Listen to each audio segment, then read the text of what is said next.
Halo teman-teman semua, dalam video kali ini saya akan mengamati proses terjadinya hujan dan sedikit membahas apa saja kaitannya dengan mata kuliah rekayasa hidrologi.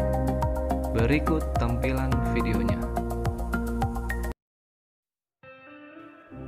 Dalam pengamatan proses terjadinya hujan, saya mengambil dua lokasi, yaitu daerah Sudimoro Soekarno-Hatta dan daerah Sokun, tepatnya di Perancak Barat. Sebelum terjadinya hujan, kita harus mengetahui mengapa bisa terjadi hujan.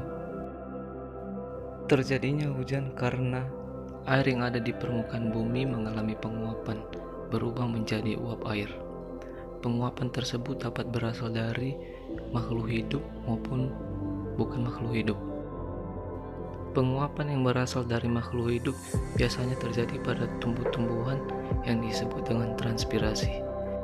Sedangkan penguapan yang bukan dari makhluk hidup terjadi saat air yang ada di permukaan bumi menguap karena adanya energi panas matahari.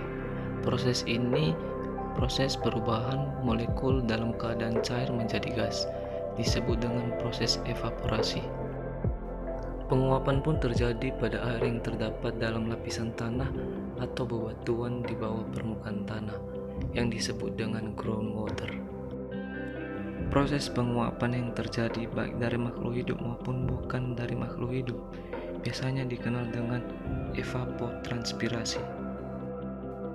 Kemudian uap air naik ke tempat yang lebih tinggi dan mendingin, sehingga uap air mengembun dan membentuk butiran air. Butiran-butiran air tersebut yang jumlahnya banyak kemudian membentuk sebagai awan. Di tempat yang lebih tinggi dan dingin, butiran air tersebut dapat membeku. Jika butiran air atau es di awan cukup besar, yang biasanya kita tahu dengan awan hitam atau mendung, kemudian butiran tersebut jatuh ke tanah sebagai hujan.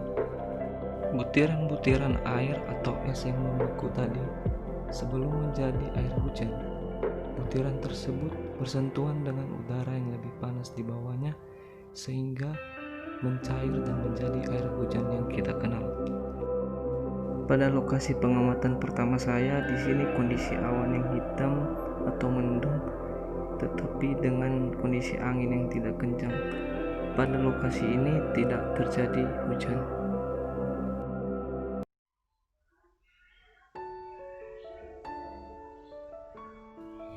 Pada lokasi kedua pengamatan saya mengambil di daerah Sukun, Perancak Barat, tepat pukul 15.00 Jumat 18 bulan 12 2020. Kondisi awan di tempat ini dengan awan yang hitam dan gelap dan sedikit agak mendung. Dapat kita lihat di sekitar lokasi ini dikelilingi oleh awan hitam.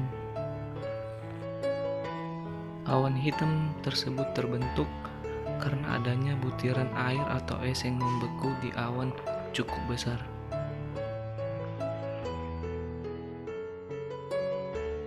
Karena adanya proses penguapan air di muka bumi, maka butiran air atau es yang membeku tadi yang masanya cukup besar di awan, kemudian butiran tersebut jatuh ke tanah sebagai hujan.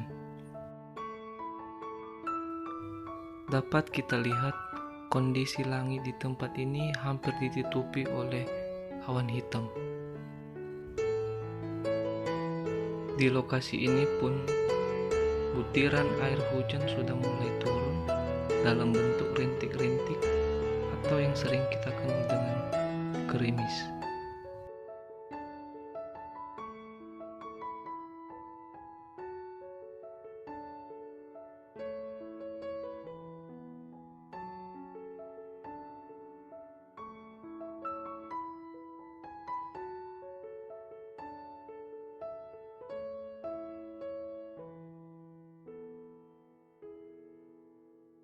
Perkenalkan, nama saya Redit Kusnat Darat Mamanae, NIM 2019-32001. Saya dari jurusan Teknik Sipil, program studi S1 Teknik Sipil, Universitas Katolik Widya Karya Malang. Pada kesempatan kali ini, saya akan melihat kondisi hujan Dengan mengamati dari mendung hingga gerimis saat ini sedikit agak deras dalam mata kuliah rekayasa hidrologi. Dan untuk video selanjutnya dapat kita lihat pada kondisi hujan berikutnya. Hingga saat ini kondisi hujan masih tetap dengan hujan sedang, di mana hujan kali ini termasuk jenis intermittent rain yang merupakan hujan yang berasal dari awan stratus, di mana hujannya sebentar ada, sebentar berhenti, atau pernah berhenti sekali dalam periode waktu yang telah ditetapkan. Kejadian ini kurang dari 1 jam.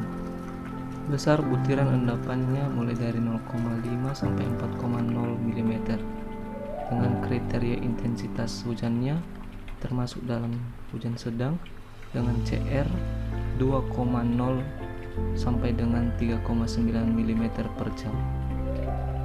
Hujan ini juga termasuk hujan muson yang dimana hujannya terjadi karena pengaruh angin muson. Biasanya hujan ini terjadi di Indonesia mulai dari bulan Oktober sampai bulan April.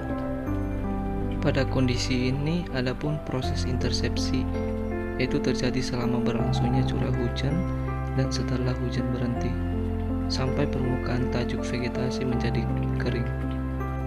Proses ini ketika air hujan jatuh ke permukaan tanaman atau tanah yang lalu menguap kembali ke atmosfer atau diserap oleh tanaman tersebut. Dari kondisi hujan sebelumnya hingga saat ini sudah mulai reda dengan angin yang agak kencang, tetapi dengan kondisi kembali gerimis lagi. Air hujan yang turun ke permukaan bumi tadi kemudian masuk ke lantai hujan secara langsung atau dengan penetesan dari daun dan cabang secara kuantitatif.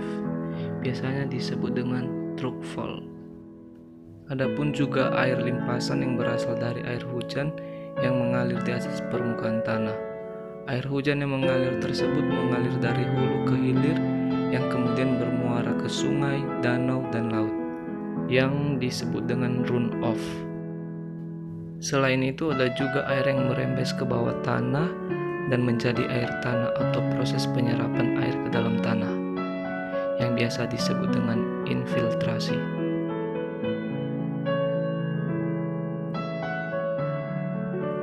Kondisi awan pun pindah di arah sana dan dapat kita lihat awan di sebelah sana itu sangat hitam dan kemungkinan terjadi hujan di daerah sana.